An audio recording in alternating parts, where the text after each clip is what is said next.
Good afternoon, everybody. Yesterday, before votes were tallied, I shot a video that some of you may have seen in which I said to the American people, regardless of which side you were on in the election, regardless of whether your candidate won or lost, the sun would come up in the morning. And that is one bit of prognosticating that actually came true. The sun is up. And I know everybody had a long night. I did as well. I had a chance to talk to President-elect Trump last night, about 3:30 in the morning, I think it was, to congratulate him on winning the election. And I had a chance to invite him to come to the White House tomorrow to talk about making sure that there is a successful transition between our presidencies. Now, it is no secret that the President-elect and I have some pretty significant differences. But remember, 8 years ago, President Bush and I had some pretty significant differences. But President Bush's team could not have been more professional or more gracious in making sure we had a smooth transition so that we could hit the ground running. And one thing you realize quickly in this job is that the presidency and the vice presidency is bigger than any of us. So I have instructed my team to follow the example that President Bush's team set 8 years ago and work as hard as we can to make sure that this is a successful transition for the President-elect. Because we are now all rooting for his success in uniting and leading the country. The peaceful transition of power is one of the hallmarks of our democracy. And over the next few months, we are going to show that to the world. I also had a chance last night to speak with Secretary Clinton, and I just had a chance to hear her remarks. I could not be prouder of her. She has lived an extraordinary life of public service. She was a great First Lady. She was an outstanding senator for the state of New York, and she could not have been a better Secretary of State. I'm proud of her. A lot of Americans look up to her. Her candidacy and nomination was historic and sends a message to our daughters all across the country that they can achieve at the highest levels of politics. And I'm absolutely confident that she and President Clinton will continue to do great work for people here in the United States and all around the world. Now, everybody is sad when their side loses an election. But the day after, we have to remember that we're actually all on one team. This is an intramural scrimmage. We're not Democrats first. We're not Republicans first. We are Americans first. We're patriots first. We all want what's best for this country. That's what I heard in Mr. Trump's remarks last night. That's what I heard when I spoke to him directly, and I was heartened by that. That's what the country needs. A sense of unity, a sense of inclusion, a respect for our institutions, our way of life, rule of law, and a respect for each other. I hope that he maintains that spirit throughout this transition, and I certainly hope that's how his presidency has a chance to begin. I also told my team today to keep their heads up because the remarkable work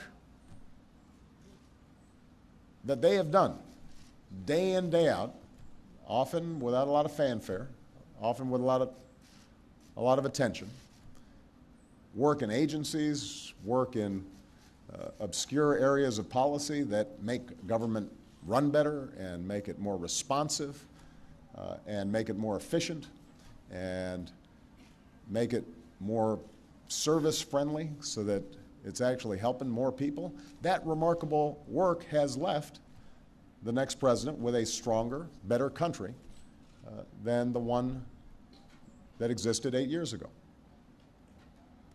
So win or lose in this election, that was always our mission. That was our mission from day one.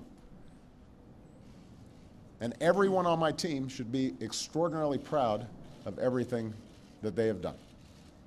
And so should all the Americans that I've had a chance to meet all across this country, who do the hard work of building on that progress every single day. Teachers in schools, doctors in an ER clinic, small businesses putting their all into starting something up, making sure they're treating their employees well. All the important work that's done by moms and dads and families and congregations in every state. The work of perfecting this union. So this was a long and hard-fought campaign. A lot of our fellow Americans are exultant today. A lot of Americans are less so. But that's the nature of campaigns. That's the nature of democracy. It is hard and sometimes contentious and noisy. It's not always inspiring.